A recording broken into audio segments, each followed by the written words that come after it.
My first time on campus, beautiful day, and I'm just excited. I'm seeing some great people in the room. Some of my favorite people in the whole world are right here. And it's also great to see some people that I haven't seen in person. And so we get to see each other on the little boxes, and now we get to actually be in person with each other. So thank you for having me here today. Oh, it's the pleasure is ours, and I hope you get a chance to walk around the campus Absolutely. too. It's a nice campus, just not during the conference. Promise. So why don't we just start off with your telling us a little bit about New Mexico and what the context is, and maybe why high impact tutoring is a good choice for your context. Absolutely. So New Mexico. Well, first let me say that there are some real experts in this room. So I'm looking forward to talking with all of you and stealing some of your ideas. We in New Mexico have a long ways to go. The first thing you do to know about New Mexico is that we are a very unique state. And I think many of us would say, yeah, we're a unique community too. But New Mexico truly has that kind of double uniqueness. So I'm going to kind of just say this is the shape of New Mexico. I'm going to kind of give the landscape. So right down the middle is our Rio Grande Valley. These are where really our urban centers are. We've got Santa Fe up north, Albuquerque, which is our largest school district, about 90,000 students, and down on the southern border is going to be Las Cruces. All around that, we have a lot of micro districts, smaller districts.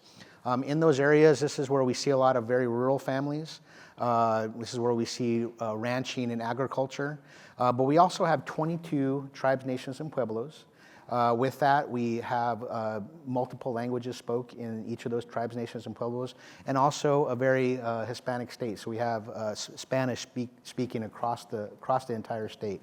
And so again, along the northern part of the state is where we have the majority of our tribes, nations, and pueblos, and along the southern part of the state is where we have partnerships with our border areas and actually working with our partners in Mexico.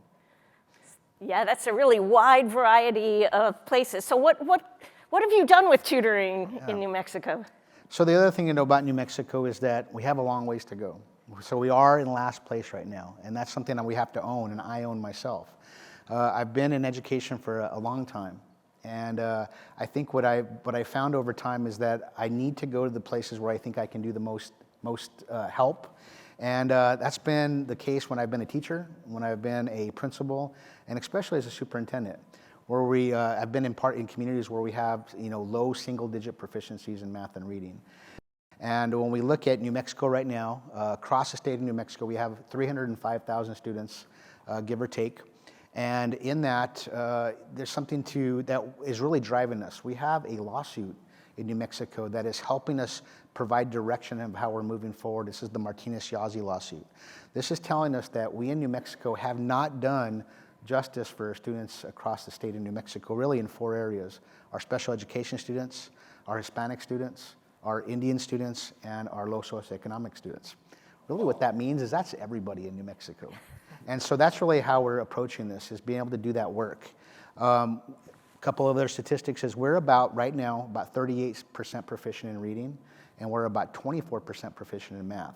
So we're not only do I feel optimistic about getting better, because we are, but our data, our research is showing that we are headed in the right direction. I want to give kudos to so many of you out there because you've all been doing the same work. Look at Mississippi and the work that they did. What I've been able to do is really look at that and take that template to move forward. And my job is to do it a whole lot faster, and that's what we're going to do. So can you give us a kind of a description of some of the tutoring programs that you have going on right now? Absolutely. So high dosage tutoring, it has been an ultimate game changer for us. We've been able to do this for a number of years now, and we are truly seeing the benefits around this. And so in that, we're looking at both in-person and virtual tutoring. We have during the school day tutoring and out of school time tutoring. We're really looking at taking this in the different areas that are our highest needs. So first around math. We've had thousands of students participating in high dosage tutoring across the state of New Mexico. Specifically, we talk about elementary first. We're already seeing some really massive gains when it comes to high dosage tutoring for our elementary students. Specifically, also, I'm going to go to high school now around Algebra 1. So it was a huge need for us, and I would think that this is also the case in many of your communities where we have very few students actually being able to be proficient in algebra. What we're seeing here with our intensive and very intentional high dosage tutoring, we're seeing 50, 60% gains for students that are participating in those kinds of opportunities. Let me go over to reading. Again, like so many of us, we have completely surrounded ourselves around the science of reading and structured literacy. And in that, we've been able to really support it from the legislative level. We started out with our ESSER funds, but now we've been able to have partnerships with our legislators to very much support this moving forward. So we've been able to really incorporate letters training for all of our kinder, first, second. We're doing all of our fourth grade teachers this year. We have funding next year for all of our fifth grade, and we also got funding to do a big jump start for our middle school teachers, 6, 7, and 8. After that, we'll start to stair step back into our high school grades. And we've really moved away from the kind of the philosophy of first we learn to read and then we read to learn. The truth is that we always are learning how to become better readers. And so with that, the high dosage tutoring has been very influential and impactful on our outcomes when it comes to literacy. That's great. I mean, that's the perfect way to start this, right? Have you done different things? You described all the variation that you have in your rectangle of New Mexico. Have you done different things in the different programs, given how the state is so varied? Absolutely. So, we learned a lot out of the pandemic, and I think many of us did in this room. In fact, not only has it impacted how we're using high dosage tutoring, but it's really impacting how we're doing business on a daily basis in classrooms. And so around that, with our high dosage tutoring, we kind of have some requirements across the state of New Mexico that we really want to be able to support classrooms, teachers, and students and families. And so really around that, in our high dosage tutoring, it's very important that we have low ratios between teachers and students. So we're really focused on a 1-to-5 ratio. We have really a mix of virtual and in-person. And really all these programs are specifically there to target those groups of students that are part of that Martinez-Yazzie lawsuit. We also have partnerships with the University of Chicago. We want to make sure that we are doing the right work, that we're investing our time, our resources, our dollars into that. And when it's not going, we're not getting the outcomes we want to immediately and quickly be able to pivot. The work that we're doing with the University of Chicago is allowing us to do that so that we can make those really important decisions and have those conversations, but also change gears when we need to very quickly. So I talked a little bit about the work that we're doing around math, and I'm excited about that. Also around literacy, but in those, I want to talk a little bit about some of the specific partnerships that we have. That sounds great. Absolutely. So first, grow your own high dosage tutoring. We've got partnerships with Saga Education. This has been very impactful because we can actually grow our own when it comes to being able to train other teachers in the work that we're doing around high dosage tutoring. We've been able to have partnerships around middle school math, 1,900 students so far, where we've been able to have positive impacts. Really embedding the work that we have between the public education department and local school districts. Of course, early literacy projects, 7,000 students so far where we've had positive impacts. We've got relationships with other partners like near-peer tutoring, which has been so influential in our positive outcomes. And one that I really want to stress is some of our teacher prep programs that we have in place. So even though New Mexico has a ways to go, we actually have many opportunities where I feel like we're the model across the country. And teacher prep programs are one of those. So I want to specifically talk about Educator Fellows. Educator Fellows is a program that we were able to create and build. We are now in year 3 of this. And we're able to fund this through legislative funding. Right now, we're finishing up our first two cycles. It was a $20 million ask from the legislature. We just got re-upped for another $20 million to go into their next cycle. And that's because we're having positive outcomes. So what is Educator Fellows? Educator Fellows is specifically there for us to be able to hire high dosage tutors across the state of New Mexico. But what's great about this is that we're able to go into the communities. And so many of you, if you've been on the other side of the table when it comes to hiring teachers, we know that that's difficult to do. And even when you hire teachers, it's even more difficult to be able to retain them and keep them for long periods of time. Educator Fellows has really helped us learn that there is a way to be able to solve both those problems. We're able to go right into those communities, be able to hire people from that community, and we hire them. We're able to pay for their schooling. We're able to give them a stipend so they don't have to worry about any other jobs, and we provide them with coaching throughout the entire process. What's great about this too is when they finish this, they are now certified teachers. They have excellent experiences with high dosage tutoring. They have experience and have knowledge around science of reading, and they stay in those communities for 20, 25, 30 years because they're from that community. This has been a huge impact specifically in our Native communities because that's the hardest population to be able to hire from. And so it's important for you to have teachers that look like you, sound like you, talk like you. So when we are able to hire those native in those native populations, people from that community, it has a huge positive impact on those communities. We have about 35,000 students that identify as from native populations, from tribes, pueblos, and nations. And in our Educator Fellows program, about 20% of our fellows are from native populations.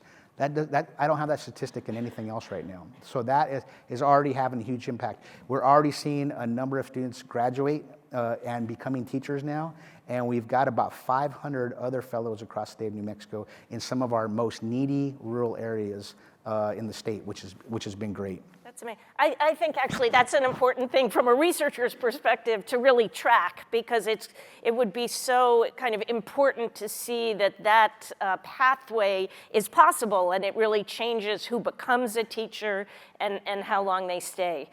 One of the things you've been able to do, so this is like this perfect group of programs that you have out there, but what I've been so impressed at is New Mexico's done some things and then you're like, wait, that didn't work. And then you've been able to turn things around. Can you describe a little bit about that process and why it hasn't gotten kind of stuck on something that isn't as effective? Absolutely. You know, sometimes we as educators, sometimes our own worst enemies, where we go through year-long cycles before we make decisions to make changes. We have multiple partnerships with high dosage tutoring partners for a number of years, and we want to be able to see outcomes. A lot of times we spend millions of dollars, we spend lots of resources on time in building these partnerships and implementing these things. And so sometimes we get stuck because we want to continue with that decision. But if that decision isn't the right one, you need to be able to pivot. So we've had some of those pivot points happen very recently, and we want to be able to do that quickly so that we can continue to move forward. If we aren't seeing the gains that we think are expected, we have been making those decisions. And so absolutely with the support of my governor, which she is just wonderful, Michelle Lujan Grisham, and our legislators, we're able to do that. And it's all based around data that we have. And so truly, I think this is the first time in the state of New Mexico we are all moving together in the same direction, making decisions based on research and data. And it's uncomfortable for us sometimes because we do put a lot of time, resources into these programs and really start to work with teachers, get that implemented in the classroom. But when we don't see those outcomes, we need to be able to pivot quickly, and we're continuing to do that. Yeah. The pivot from opt-in at the beginning of the pandemic was a really interesting one as well. Right, absolutely. And so, of course, we're learning what is like as we come out of the pandemic. We're still, really evolving that. But that's the work that we have to do, and somebody has to do that work. And so, educators in New Mexico are really have bought into that idea now. And we're going to continue to do that. So if we've got some ideas and plans in place around strategic planning, but if we don't get those outcomes at the end of this year, which I know every indicator shows that we're looking at really some double-digit gains for this next year, that we'll continue that path. But if not, we're going to change. That sounds great. So what I was hoping to do is open it up to questions, and then if we don't have questions, we'll continue. I have endless questions for you. So does anybody here have questions? Yeah, Alan. We do have mics coming around. I assume you can project, but we'll go. Thank you. Secretary Alan Safran, the co-founder of Saga Education. We're happy to be your partner. Thank you. You're one of the national examples of a state that's put it all together. Are you worried about the ESSER cliff, and how will you sustain funding for your great program? Absolutely. So I think like many of us, we really use our ESSER funds to help us get a lot of these initiatives started. Now we're in that transition time. Those funds are going away. My advice to that is really have strong partnerships with the state level. Have partnerships with your executive branch and specifically your legislators. They will help you with that long-term, large funding to happen. And so that's what we're doing in New Mexico. We've been able to work closely with our legislators, bring them into classrooms, bring them into training, make sure that they are fully aware of the whys and what these asks are. And that turns into millions of dollars of long-term sustainable funding at a state level. Across New Mexico, we've got 89 school districts. We've got about 112 charters across state New Mexico. I mentioned earlier we have 305,000 students. Some of the difficulty was that we were all going in different directions. And now we are at the point where we are moving together at the same pace. And because of the partnerships we have with many of our high-dosage tutor partners, like Saga, I just want to thank you because you're helping us get to the place that our students deserve to be able to be. Thank you. That's great.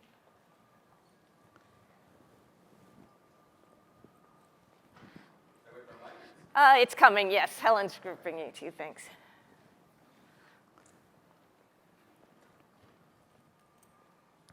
Thank you so much.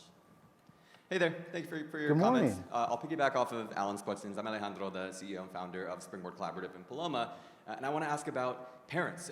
It strikes me that there's like two existential challenges that tutoring faces. One is just the cost of tutoring over time, and the other is like capacity. Is there a qualified tutor for every kid?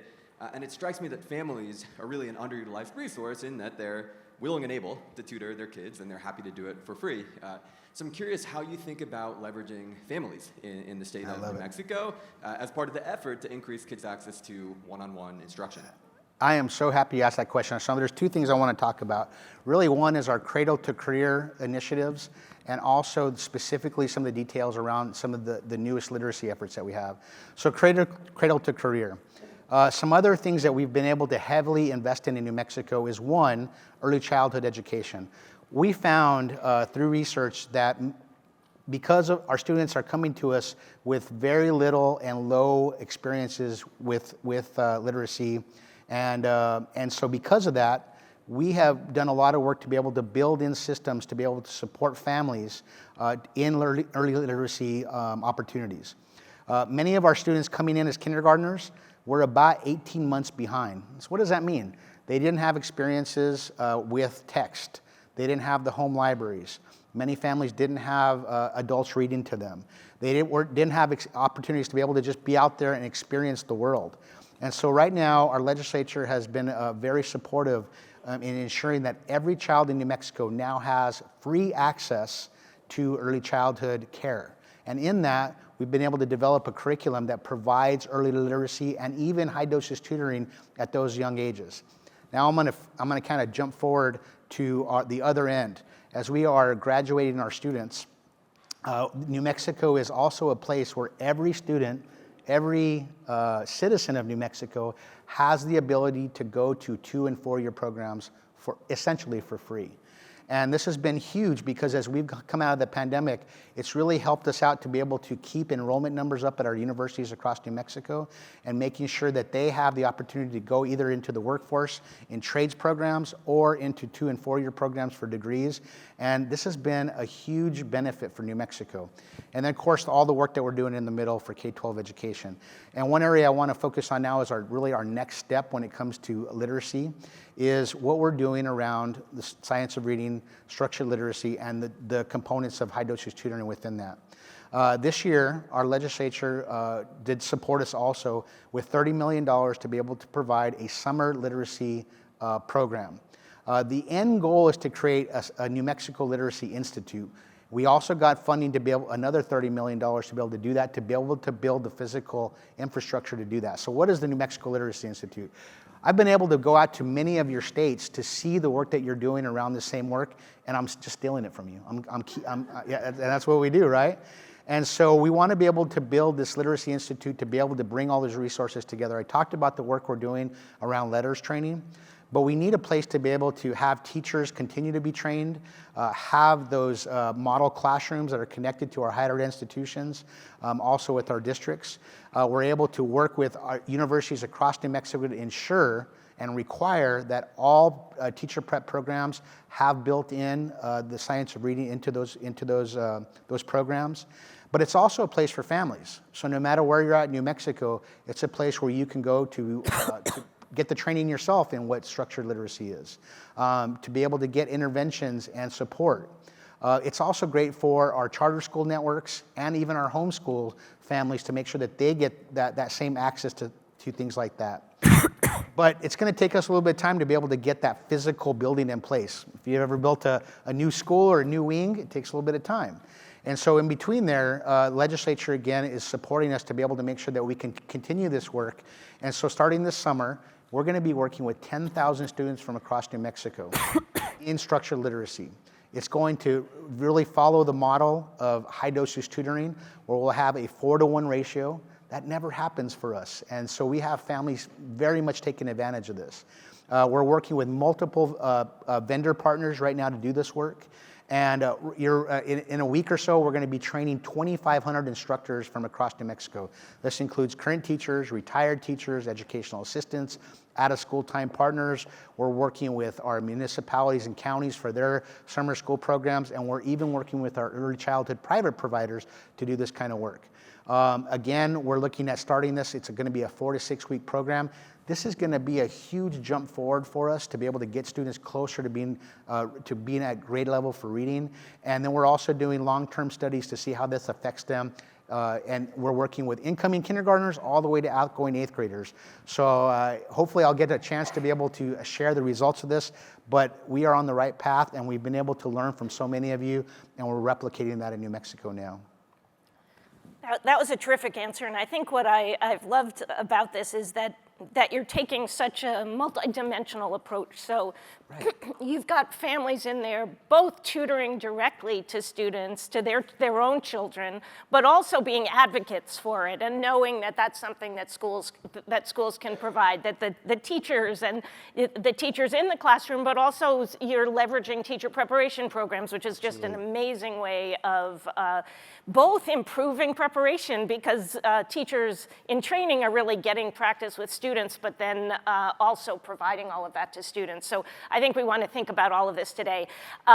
Since we just got the 1 minute, I just wanted to give you an opportunity to, if you had one thing to share and that you wanted people to walk away from this with, what would that be? What should they walk away from our discussion? Absolutely. Take risks. Go out there and do things you haven't done before. We are all set up to perfectly get the results that we're getting. If you want to improve, you're going to have to take those risks. If those risks don't pan out, pivot quickly. But also work with your state legislatures. That's where the money is. And if you can build those relationships now, this is something that we should all do as educators. It actually took me a few years to realize that. But even as in teacher prep programs, even as classroom teachers, they need to be able to be at those legislative sessions to be able to make that impactful voice. They listen to me, but they really listen to a teacher. And they stop everything they do when we bring students in. When we can do that, that's where your funding will be. So make sure you know that process and take advantage of it. Terrific. Thank you so much. Thank This you. was terrific.